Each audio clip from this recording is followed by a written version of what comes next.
Time travel the loop part 2। प्रसिद्ध इतिहासकार doctor Elon Reeves, जो एलोन हुक की मिस्ट्री से जुनूनी थे, ने एक नई एक्सपीडिशन को लीड किया।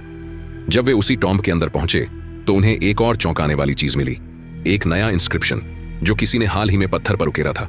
उस पर लिखा था, time is collapsing, leave now. लेकिन इसके ठीक नीचे कुछ और ज्यादा डरावना था। मैंने इसे रोका नहीं, नाइदर विल यू। सिग्नेचर था EH। टीम में सभी सन्न रह गए।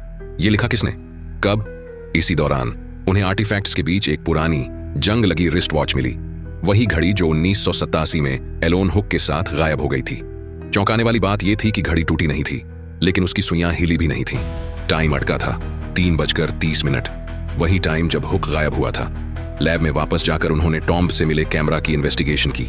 जब उन्होंने 2045 में ली गई इमेज को झूम किया तो उनके रोंगटे खड़े हो गए। फोटो में रिसर्चर्स के बीच एक व्यक्ति खड़ा था, बूढ़ा, बिखरे हुए बाल, उसकी आंखों में एक अजीब सा खालीपन। फोरेंसिक एनालिसिस से जो सच सामने आया उसने सबको हिलाकर रख दिया। वो व्यक्ति कोई और नहीं बल्कि एलोन हुक था। पर यह कैसे हो सकता है? 1987 में गायब हुआ शख्स 2045 में कैसे खड़ा हो सकता है? फिर उन्हें फिल्म में एक और अनविकसित इमेज मिली।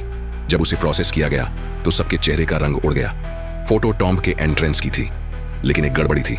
दरवाजा गायब था, ब्रिक्ड अप जैसे कि वो कभी था ही नहीं। इमेज की डेट थी 2099। अब एक भयानक रियलाइजेशन हुई, वो टॉम्ब असल में एक टॉम्ब था ही नहीं, वो एक डोरवे थी, और कोई या कुछ उसे हमेशा के लिए सील कर रहा था। फिर टीम को एलोन हुक की रिकवर्ड नोट्स में आखिरी लाइन मिली, I try to stop it but the loop is collapsing. जब दरवाजा बंद होगा हम सब गायब हो जाएंगे। अचानक लैब में लाइट्स फ्लिकर होने लगी। एक गहरा अजीब सा हम गूंज उठा, और फिर एक एक करके रिसर्चर्स हवा में घुलने लगे, बिल्कुल वैसे ही जैसे एलोन हुक 1987 में गायब हुआ था।